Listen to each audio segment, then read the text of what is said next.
Afternoon, one and all. Scottie K, London cabbie, anti-EU campaigner, going over the week's past events as I saw them. Now, I'm no Boris fan, as this man has helped bring the London cab trade to its knees. But I can't help thinking that he may have had pressure put upon him from higher up the chain, even all the way up to the top of the EU. Maybe this is why he wants Britain to leave the EU. His interview on the Mars show was fantastic viewing, and like him or not, he is a major asset for the Leave campaign. In fact, if you look at all of those on the side of Out, they are a true mix of characters, all with passion and pride for this nation. Another TV interview I enjoyed watching last week was that of Matthew Hancock, the Tory Paymaster General in favour of staying in the EU.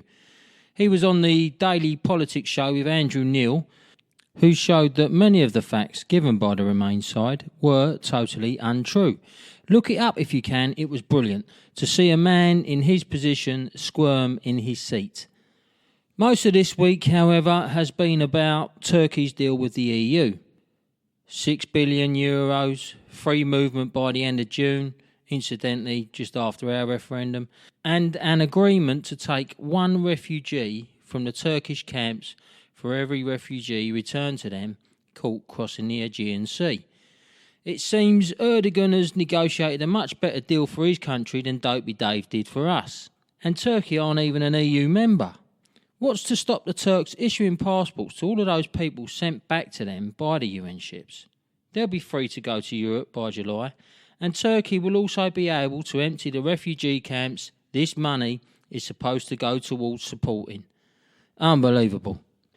And meanwhile, 4,000 migrants a day are still entering Greece, who are again on the brink of financial ruin, even though they've put their own people through major hardship. Just how much more can they take? In fact, if you look around the rest of the EU, it doesn't look good. Cyprus will be seriously affected if Greece spins out of the euro. Portugal is set to become the new Greece, followed by Italy, whose banks hold the highest amount of bad debt across the whole of Europe. Spain has 50% unemployment amongst its young. Belgium has become a haven for terrorists. Sweden has the highest level of rape crime in the Western world. Germany is facing serious social and economic difficulties. France is in decline. And many of the Eastern European countries are surrounding themselves with barbed wire. Far-right movements are on the rise across the whole of Europe. It is a total mess. And those in charge just don't have a clue what to do about it. Their only answer, it seems, is to throw our good money after bad. And then let's look at two European countries outside of the EU, Norway and Switzerland. Is it any coincidence that they are the two richest countries per head of population in Europe? I think not. I said last week that the in camp is putting its faith, ironically, in the fear factor and suggesting things that might happen, as no one knows for sure what will happen.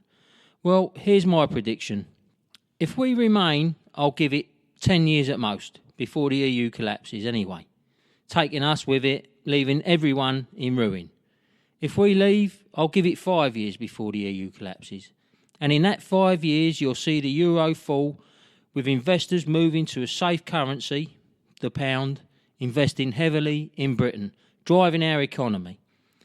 Many others will soon follow us, and Europe will once again be what it should be. A rich, diverse, cooperative, tolerant, talented, fair, innovative and industrious continent every European country is proud to be a part of, all having respect for each other. Without a doubt, the politicians have totally ballsed it up.